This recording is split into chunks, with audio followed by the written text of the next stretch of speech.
Show time मध्ये पुन्हा एकदा स्वागत. मी नाही त्यातली या मराठी सिनेमाचा नुकताच मुहूर्त झालाय.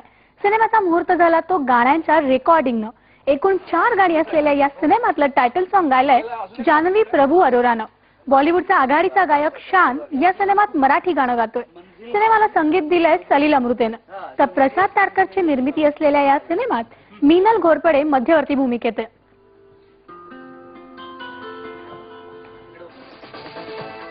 ती खूप खोटं बोलणारी असते आणि चोरीच्या आतमध्ये असते, पण बहिणीच्या ह्याच्यासाठी जेव्हा ती लग्नासाठी तेव्हा बाहेर सुटून येते जेलमधनं, तेव्हा ती असा प्रयत्न करते की आता मी कुठल्याही संकटात अडकली जाऊ नये आणि मला पुन्हा जेलमध्ये जायला जाऊ नये, म्हणून ती खोटं बोलत जाते आणि एकावर एक खोटं बोलत जाते आणि त्याच्यातून जी कॉमेडी निर्माण होते तो पिक्चर आहे मी नाही त्यातली. तिचं जे कॅरेक्टर आहे आणि तिचे जे सिरीज ऑफ सिक्वेन्सेस आहेत पूर्ण पिक्चरमध्ये, त्या हिशोबाने आम्ही ती गाणी अपबीट ठेवलेली आहेत आणि डान्स नंबरच्या हिशोबानेच आम्ही ती 4 गाणी करतोय कंपोज.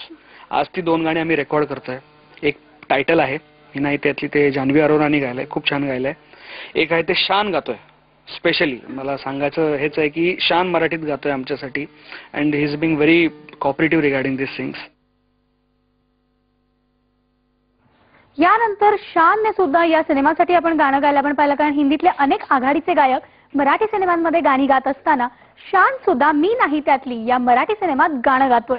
हिंदी आणि मराठी शब्दांची भेळ करून तयार केलेल्या उडत्या चालीच्या गाण्याचं नुकतंच रेकॉर्डिंग करण्यात आलं आणि त्या निमित्तानं आम्ही शान सोबत बातचीत केली आहे. हिंदी सिनेमांमध्ये आपल्या गाण्याने सगळ्यांना मोहित करणारा शान आता मराठी सिनेमात गाणं गातोय.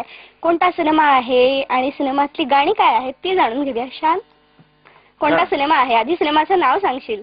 मी त्याती नाही. मी नाही त्यातली. उलट हा मी नाही त्यातली. ओके. आणि हा काय गाणं आहे? गाणं आमचं मित्र सलीलचं कॉम्पोजिशन आहे आणि अश्विनी हे गाणं लिहिली आहे आणि गाण्यामध्ये हिंदी पण आहे आणि मराठी पण आहे. तर मी कभी कभी गाना हिंदी में कभी गा रहा हूँ और कभी कभी मराठी मध्ये गा रहा हूँ. तो काफी मिक्स था. मजा आया, लेकिन बहुत मजा आया. उच्चारांमध्ये खूप फरक असतो. मराठी हिंदी मिक्स करून तू गायलेला आहे, तर ओव्हरऑल काय होतं? रेकॉर्डिंगच्या वेळेला काय गंमत झाली? जैसे आता कुछ शब्द जो है ना वो मराठी और हिंदी के बीच में है. जसं आता त्याचं अगोदरचं लाईन हिंदीमध्ये होतं आणि त्याचं नंतरचं लाईन मराठीमध्ये आहे. त्या मराठी लाईन मध्ये एक हिंदी शब्द पण आहे. आता त्याचं काय करायचं? त्याचं मराठीमध्ये त्याचं उच्चारण करायचं की त्याचं हिंदी उच्चारण करायचं?